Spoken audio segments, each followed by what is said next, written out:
Assalamualaikum warahmatullahi wabarakatuh. Perkenalkan, nama saya Zulfatun Nazila, Prodi Ekonomi Syariah,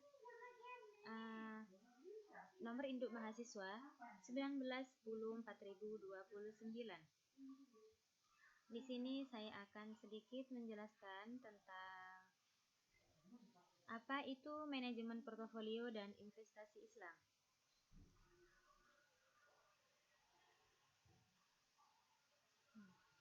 Definisi portofolio tersendiri secara etimologis ada portofolio berasal dari dua kata, yaitu port, singkatan dari laporan, atau yang berarti full atau complete report, serta kata folio.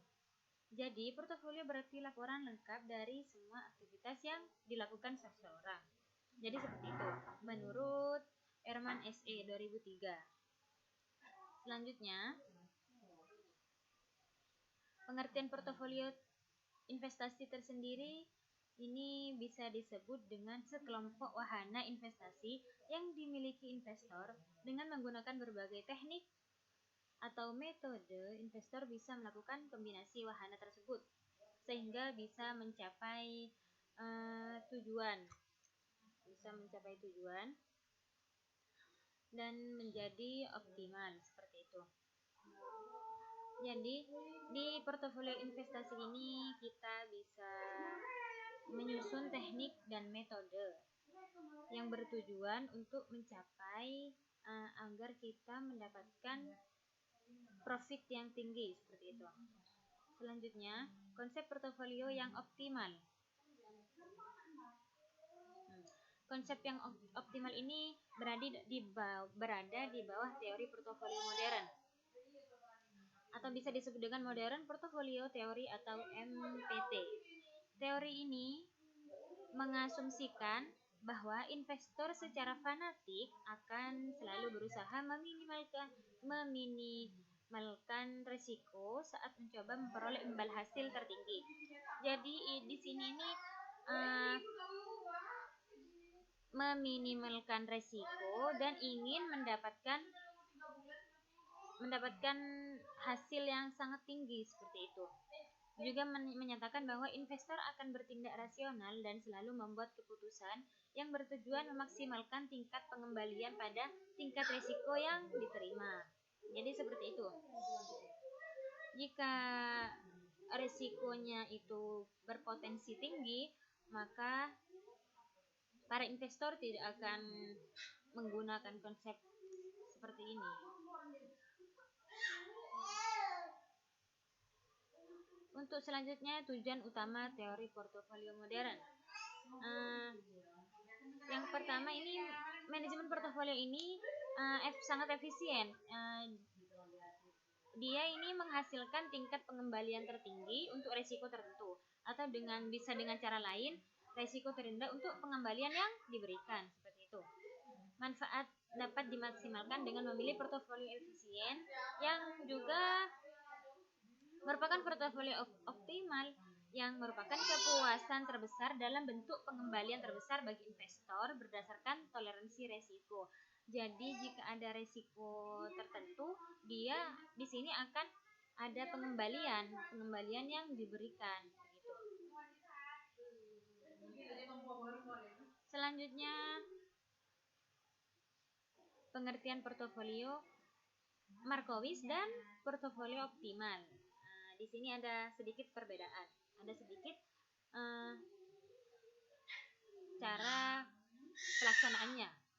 Portofolio Markowitz ini portofolio yang memiliki potensi pengembalian tertinggi pada tingkat risiko tertentu yang dapat ditanggung investor. Jadi jika memiliki risiko tinggi, maka dia akan pengembalian dananya. Dan yang optimal, portofolio yang mempertimbangkan keserakahan investor untuk seberapa besar risiko akan menolaknya. Jadi yang portofolio optimal ini hanya ingin mendapatkan hasil yang tinggi. Untuk selanjutnya, perbedaan utama antara portofolio Markowitz yang efisien dan portofolio yang optimal. Perbedaan antara portofolio ini yang optimal ini merupakan kenyataan bahwa sementara portofolio efisien Markowitz ini dapat ditentukan dengan secara sistematis dan berdasarkan perhitungan aplikasi komputer. Jika portofolio yang optimal ini bersifat subjektif dengan berdasarkan pada selera risiko yang toleransi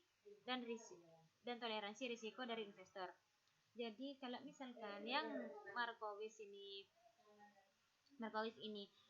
bisa dihitung melalui aplikasi komputer, dan jika yang optimal, portofolio yang optimal bisa dari selera risiko dan toleransi dari investor itu. Seperti itu. Selanjutnya sudah tidak asing lagi, bukan? Apa itu investasi? Investasi itu suatu wahana di mana dana ditempatkan dengan harapan dapat memelihara atau menaikkan nilai atau memberikan hasil retur yang positif. Jadi investasi ini semacam kita mempunyai uang, kita itu menabung, kita itu membeli saham dengan harapan kita mendapatkan hasil yang tinggi dari pembelian saham tersebut, seperti itu. Terus selanjutnya proses investasi perorangan. Yang pertama, memenuhi prasyarat investasi harus jelas, syarat harus dipenuhi. Yang kedua, menyusun tujuan investasi. Harus ada tujuan kenapa kita berinvestasi. Yang ketiga, menilai wahana investasi. Harus ada penilaian di mana tempatnya, resikonya gimana, dan kita investasi pada lembaga apa.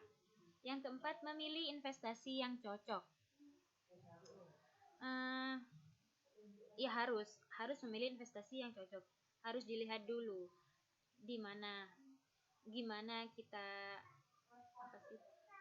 dapat mendapatkan hasilnya berapa, dan kita lembaga investasi itu sudah terkenal, sudah dapat dipercaya, seperti itu. Selanjutnya ini memenuhi prasyarat investasi. Yang pertama, kebutuhan hidup telah dipenuhi secukupnya. Karena investasi merupakan penggunaan dana yang ada saat ini untuk kebutuhan masa depan. Kalau nggak punya dana ya nggak usah investasi, karena investasi ini ada yang jangka panjang dan juga ada yang jangka pendek. Yang kedua, mempunyai tabungan minimum atau investasi liquid untuk kebutuhan tunai yang bersifat darurat. Jadi jangan uang atau harta yang kita miliki harus ada, tidak semua kita investasikan, dikhawatirkan ada kebutuhan yang bersifat darurat, seperti itu. Yang ketiga, asuransi jiwa, kesehatan, kerugian, dan liability untuk menghadapi kerugian seperti kematian, sakit, kerusakan, dan kekayaan, atau biasanya bangkrut, seperti itu. Yang keempat, pensiun untuk memenuhi kebutuhan hidup di hari tua.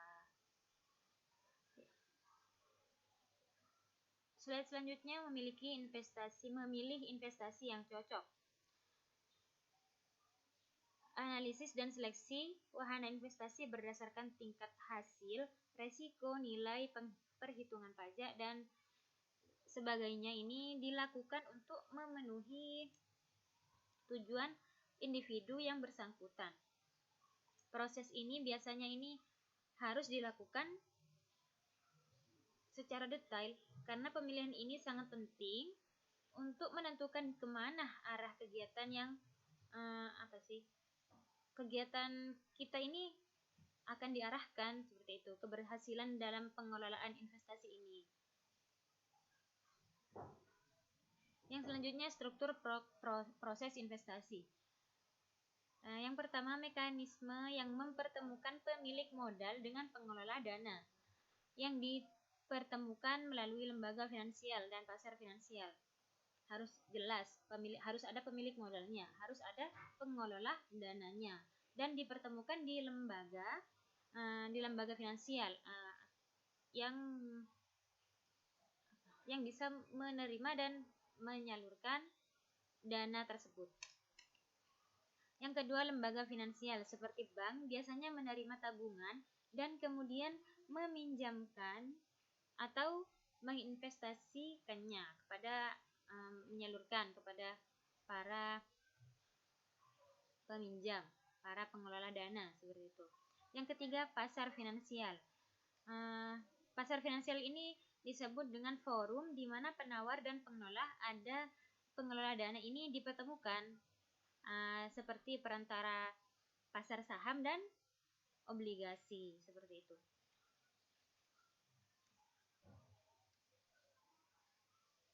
Mungkin itu saja yang bisa saya jelaskan, yang bisa saya presentasikan untuk saat ini. Jika ada yang mau ditanyakan atau kurang paham, bisa langsung di bawah ini. Semoga bermanfaat. Assalamualaikum warahmatullahi wabarakatuh.